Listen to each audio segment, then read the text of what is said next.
Yo, my people, if you don't know we, you go Google. As you can see, this was the seamless installation artificial dreadlocks. As you guys can see, the same sizes, look at the consistent thickness, no bumps, no buttons or pregnancies along the length of the lock. This was done strictly by means of crochet hook technique,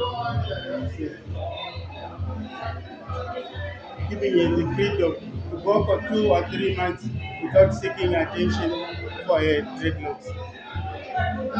Signing off, who doesn't like better things?